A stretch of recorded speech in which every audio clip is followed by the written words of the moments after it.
I am starting our fall garden plans, and I thought I would bring you guys along.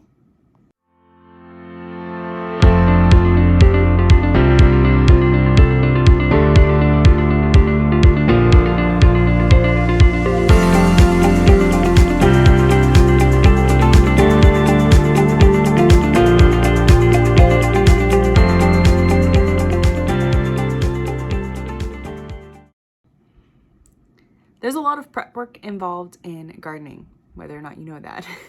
If you garden, I know that you do know that. So you need to like plan when to plant stuff and what to plant and where to plant it and all of that. So our fall garden, the time is upon us to get some of these plants in the ground. And I just wanted to go ahead and share what we're going to be doing to plan that. Not necessarily what we're doing, but hopefully that makes sense. This is a process video versus like just showing you what we're doing. I don't know. Hopefully any of this makes sense. But I have gone over my schedule for the next 2 weeks, and I've looked at little pockets of time. So if you're working outside of the homestead, which we both are, sometimes you just have to find pockets. And even if you're just a full-time homesteader, sometimes all you have is pockets as well. I like days when I'm off and I'm just, homesteading full-time, I'm still amazed at the amount of stuff that just comes up throughout the day. So sometimes you just have to plan for pockets. But that is what I have made my planting schedule around. So I went ahead, I went through the schedule, and I found 5 pockets in the next 2 weeks or it's like the next week and a half, really. It's already Thursday today. But that I can designate like an hour to 2 hours in the garden. And that's my goal. So I went through and got a seed list of things we have that we could still plant. And I'm going to share that with you, but I do want to preface this with just because it's on the list doesn't mean it's going in the ground. I can't remember if I've shared this yet or not, but we just did like a 90, 60, 30 days based on days left in our planting season. And just because these things are on the list does not mean that they are getting planted. These are things that we could plant. Now, some of these we have plenty of growing out there and we really don't need to do more. Beans, probably not. But like radishes, we will still be planting lots of radishes. We need to add some banana peppers. We might do tomatoes. I don't know. I'm gonna have to decide on that real quick though. But cabbage, we definitely want some more. We only have 1 in the garden right now, and we're actually harvesting it tonight. So that's exciting. But a lot of this, we have plans to go ahead and get in the ground, but some of it we won't necessarily. So I do want to say that too. Like just because you have it and you can plant it, does that mean that you want to plant it? Does that align with your goals for your garden?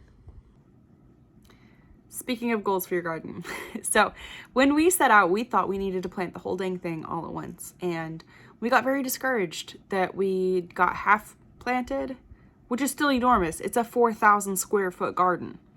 We got 2,000 feet of it planted and still felt like we were coming up short. So number 1, don't do that to yourself. Everything that you plant is a success. Sorry, the table moved. But everything that you plant is a success. Every weed you pull, that's a success.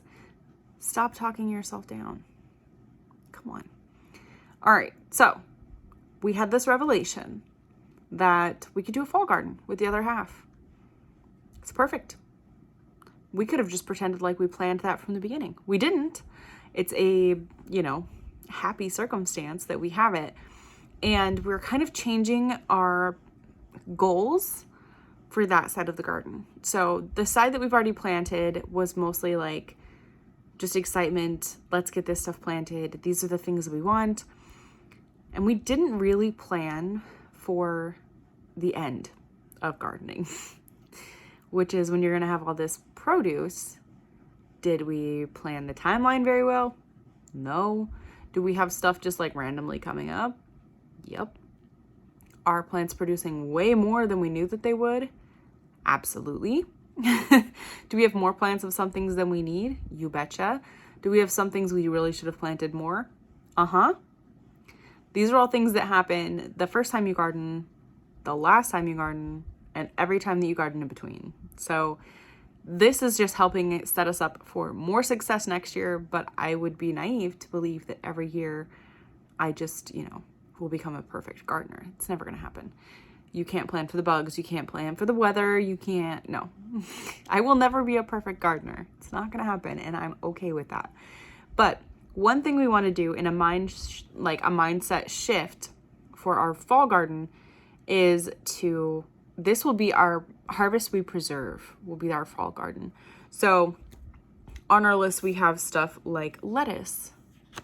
I could plant that. I'll plant a couple just so we can have some like fall salads, BLTs, yum, stuff like that.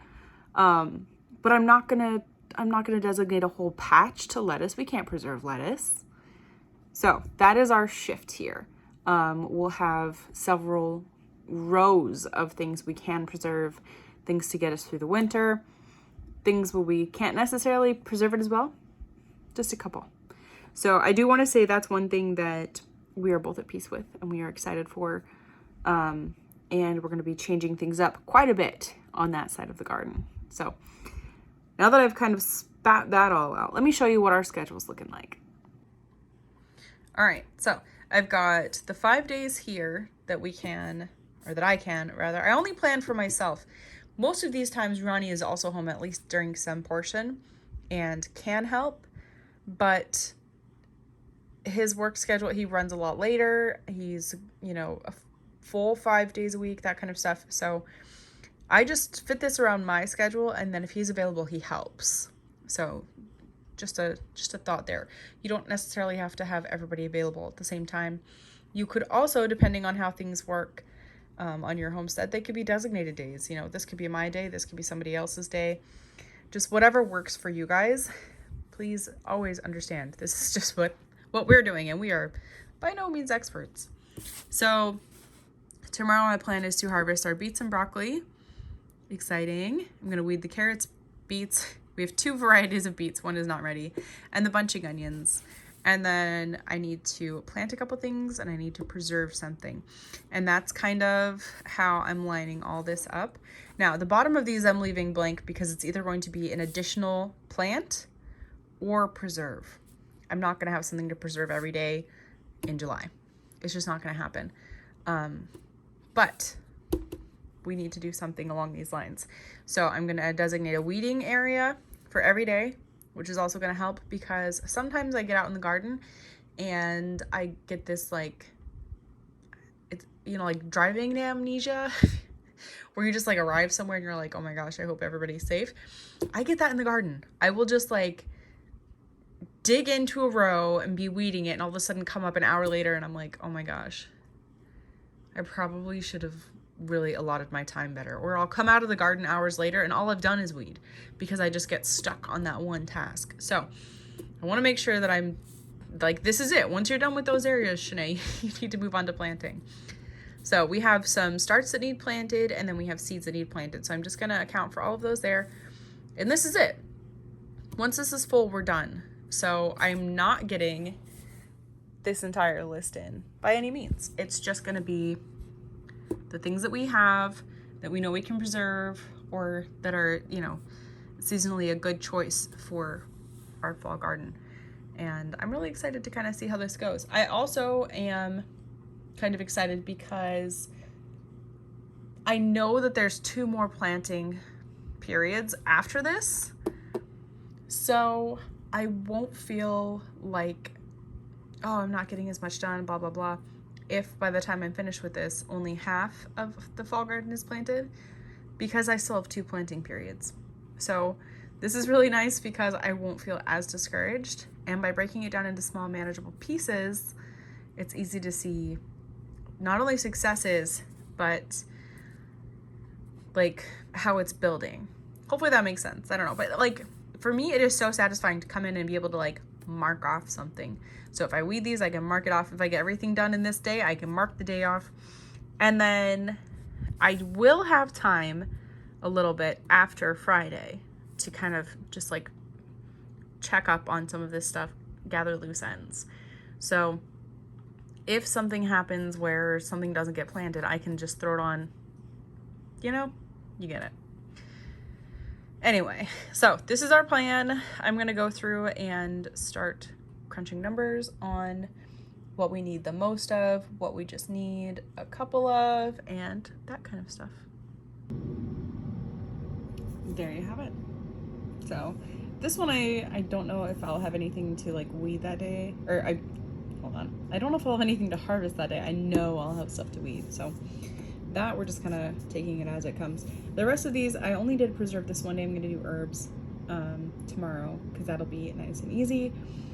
So I can pull some. I guess I'll need to add that to harvest, but I can put those in the dehydrator while I'm working on other stuff. That'll be super easy. And then the rest of those I did plant because that was just the way it was gonna work out. And I honestly didn't have to omit much from my list. So I got rid of yellow bush beans, Roma tomatoes, bull's blood beet. We have some that are in the garden now and they're taking forever to mature, so I don't want to waste space this fall. And then opal basil and purple peppers, I'm just gonna wait on those. We'll do those next year, so I'm not terribly worried about it. And then also as a note, as like I'm gonna pull these seeds ahead of time, make their markers ahead of time, have everything set for myself and ready to go to make this easier, which I'll probably start tonight, and I'll just do that in the evenings. I'll just pull like what I need for the next day and get the markers and everything ready. And then at the end of next week, this Friday evening, all of my 90-day seeds, I'm gonna go ahead and vacuum seal and throw in the freezer. And any of the seeds that are not on these lists, I'm gonna go ahead and do that in the next day or two, just so they have the longest life possible. And then I'm only gonna leave out the ones that we need to plant in August and then in September. And then as soon as those are done, they're gonna get sealed and frozen as well. So that is, from what I've heard, the best way to preserve your seeds. So that's what we're gonna do. All right, so that is the planning aspect of it. Next, we will probably do some videos on executing this and sticking to this list and seeing how it goes. But you guys know what to do. If you want to see those videos, make sure you subscribe. Thank you so much for watching. And if you have any ideas on how I could streamline this process, or different ideas for like just streamlining planting and gardening in general, I would love to hear them. So we will see you guys next time.